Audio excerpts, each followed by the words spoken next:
Votre vie est un cumul d'habitudes et de comportements.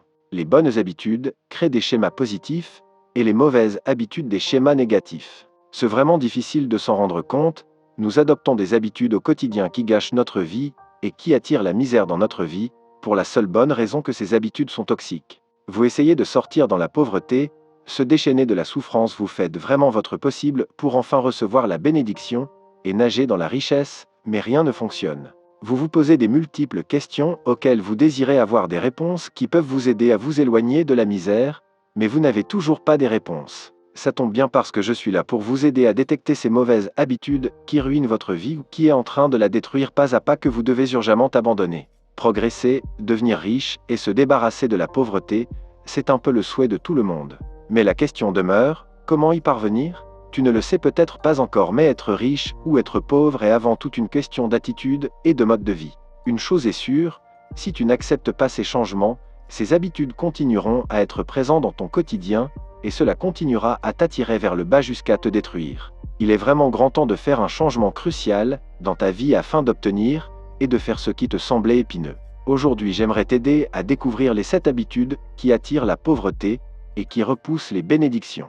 Si tu t'y reconnais pas, bravo, tu es sur la bonne voie, mais si tu t'y reconnais, il est grand temps de changer. Mais avant de commencer, je vous demande et vous encourage de liker la vidéo, question d'encourager mon travail, et de vous abonner pour la seule bonne raison de me motiver, parce que vous êtes ma plus grande source de motivation. Sans plus tarder, on commence. La première habitude qui rend pauvre est l'impatience. L'impatience est une très mauvaise habitude qui attire la misère. Beaucoup des personnes pauvres ont du mal à être patients. Certaines personnes se disent qu'ils ont trop patienté, ou la réalisation de cette chose prend beaucoup du temps. Le problème, c'est qu'ils veulent tout de suite. Ils ne veulent rencontrer aucun obstacle, ils détestent les échecs parce qu'ils pensent que cela ne fait que freiner leur course. Quand les choses semblent ne pas fonctionner, ils abandonnent tout de suite puisqu'ils n'ont aucune envie de faire preuve de patience. Nous devons faire preuve de patience inconditionnelle si nous voulons que Dieu œuvre notre vie. Certes, nous traversons tous des moments compliqués, des moments d'échec et de désert. On a tous déjà vécu une période sombre de notre vie où nous avons envie d'abandonner et de tout lâcher. Mais les plus courageux continuent et parviennent à leur objectif, tandis que les pauvres s'arrêtent et font juste du surplace. Être impatient ne vous apportera rien de positif, l'unique chose que vous réussirez à atteindre sera l'expérimentation, une sensation de frustration et d'impuissance. Vous prendrez conscience du fait que vous ne pouvez rien faire pour améliorer le cours des événements. De plus, ces sensations contribueront à détériorer votre état émotionnel. L'impatience ravitaille l'impatience elle-même. 2. Ne pas faire fructifier ses talents. La deuxième habitude des gens pauvres est de ne pas fructifier ses talents. Le pauvre ne voit que ses lacunes, ses faiblesses, ses incompétences, et au lieu de s'améliorer, il préfère continuer d'envier les autres. Au départ, quand on a été créé par Dieu, il a mis en chacun de nous des talents et des avantages bien typiques. Nous devons donc les exploiter et les faire fructifier. Si j'ai mis ce point en avance pour que tu sois pas de ceux qui se disent « je n'ai aucun talent » ou « je suis un bon à rien », sois plutôt déterminé à accomplir les choses qui te semblaient vraiment dures et compliquées et sois fier de ce que Dieu t'a donné. Un aspect important d'une vie réussie consiste précisément à développer les capacités reçues. Si vous voulez progresser un peu plus, si vous voulez obtenir un peu plus de résultats, il faudra mettre vos talents au travail, il faudra les travailler un peu plus à fond. Je dois m'obliger à accepter qu'il n'est surtout pas facile de découvrir ses talents, et ceci peut constituer une circonstance atténuante pour ceux qui n'arrivent pas à déceler leurs talents pour les utiliser à profit. Mais je pense que si vous ne pouvez pas vous rendre compte de vos talents, vous pouvez tout au moins vous rendre compte de ce que vous disposez. De 24 heures par jour, le temps est une ressource tout aussi sacrée égale talent plus. Il y a une citation d'Antoine Albala qui dit « Avoir du talent, c'est comprendre que l'on peut faire mieux. Alors tu dois exploiter tes talents et le faire fructifier. » 3. Le manque de générosité. La troisième habitude d'un pauvre est le manque de générosité. Il n'aime pas partager, il ne pense qu'à ses besoins et à ses caprices. C'est un grand calculateur qui ne donne que par intérêt, c'est-à-dire en échange de quelque chose. Tu t'y reconnais ? Débarrasse-toi de cette mauvaise attitude. C'est celle-ci qui te bloque et te fait stagner. En effet, le comportement généreux vient de l'abondance et de la richesse intérieure. D'autre part, le comportement égoïste est un phénomène de pauvreté intérieure. Il caractérise souvent les personnes névrosées. D'une manière générale, celui qui est spontanément généreux voit sa qualité de vie, sa vitalité, son estime de soi et son bien-être s'améliorer. La générosité, sous diverses formes, influencerait donc positivement ce dernier. Dépenser de l'argent pour les autres apporte par exemple plus de bien-être que d'en dépenser pour soi. Mais les personnes les plus heureuses dépensent aussi plus pour les autres. Bonheur et générosité créeraient ainsi une boucle positive. Donner rend heureux, ce qui encourage à continuer à être généreux. Toutefois, pour que cela fonctionne, il faut sentir que le don est susceptible d'avoir un impact positif sur la personne ciblée. Aider ses collègues au travail protège de l'épuisement émotionnel associé au burn-out. Être généreux satisfait le besoin d'autonomie, de compétences, de bien-être psychologique et de lien social. Tout ceci crée un cercle vertueux qui suscite la gratitude chez les autres et alimente l'épanouissement personnel de l'émetteur. Cette connexion entre bonheur et générosité souligne à quel point nos relations sont importantes et contribuent à notre épanouissement personnel.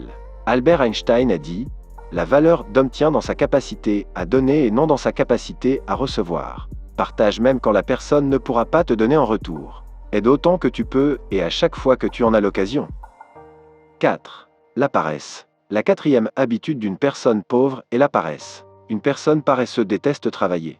S'il le pouvait, toute sa vie il partirait en vacances, il ne sortirait jamais de son lit et sa journée se limiterait à faire défiler ses fils d'actualité sur les réseaux sociaux, à jouer aux jeux vidéo ou à regarder des films, en attendant qu'une bénédiction tombe du ciel. Nous devons éviter la paresse car elle rend pauvre et peut amener à développer certains péchés comme le vol, l'envie, la jalousie. Si tu désires avoir ce que tu veux par exemple, une chose que tu as toujours rêvé avoir, une voiture, une maison, il n'y a pas de secret, tu dois juste beaucoup travailler et faire preuve de patience. C'est seulement en aimant le travail que Dieu pourra nous bénir. Dieu ne peut jamais bénir un paresseux car il est lui-même un grand travailleur. 5. La zone de confort. La cinquième mentalité d'une personne pauvre est la crainte de l'aventure et du défi. Il aime bien se camoufler dans sa zone de confort. Einstein aurait dit « La folie, c'est de faire toujours la même chose et de s'attendre à un résultat différent. » Ce qu'on pourrait reformuler par la folie, c'est de rester bien au chaud dans sa zone de confort et de s'attendre à atteindre ses objectifs. Pourtant, Dieu prépare déjà un plan merveilleux pour chacun de nous.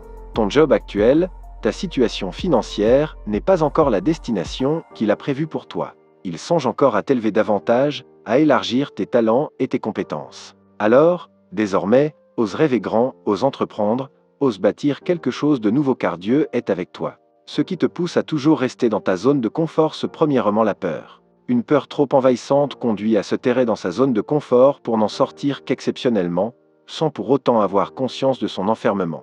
Deuxièmement, vous avez perdu confiance en vous et étant toujours dans votre zone de confort. Un profond manque de confiance en soi peut à long terme donner naissance à un trouble dépressif, de l'anxiété, des crises d'angoisse, ou encore des troubles phobiques comme une phobie sociale. Enfin, il y a un risque accru de dépendance ou de comportement addictif chez les personnes ayant une faible estime de soi. Quand le manque de confiance en soi fait que l'estime de soi est au plus bas, elle nous pousse à éviter les enjeux, de peur d'échouer face à un objectif.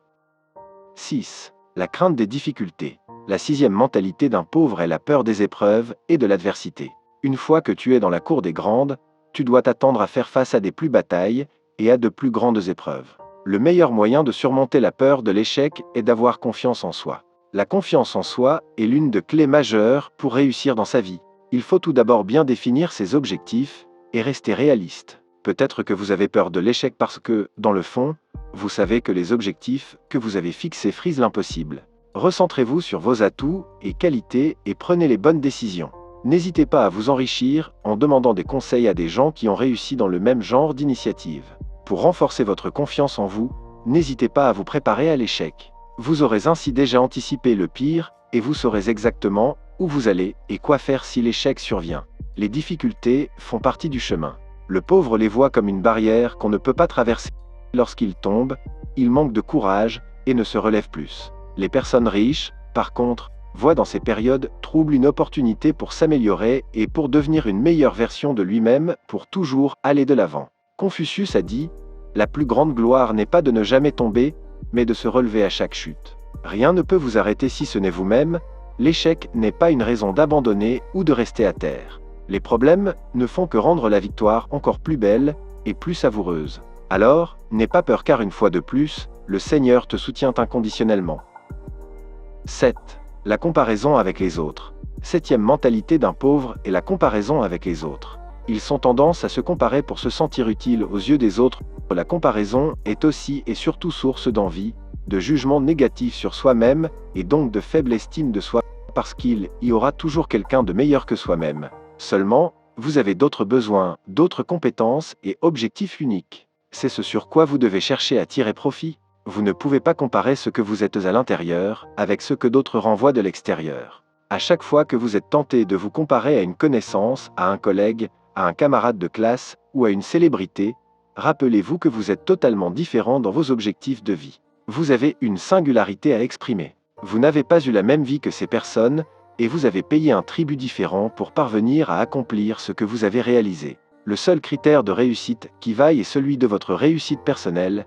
Passez-vous du temps à faire un travail que vous aimez, avec des gens que vous aimez et qui vous permet d'en vivre dignement. Si c'est le cas, ne vous préoccupez pas de ce que font les autres. Si ça n'est pas le cas, clarifiez vos intentions et vos objectifs avant d'agir envers ce qui vous est essentiel. La seule personne avec laquelle vous devez vous comparer est la personne que vous étiez hier.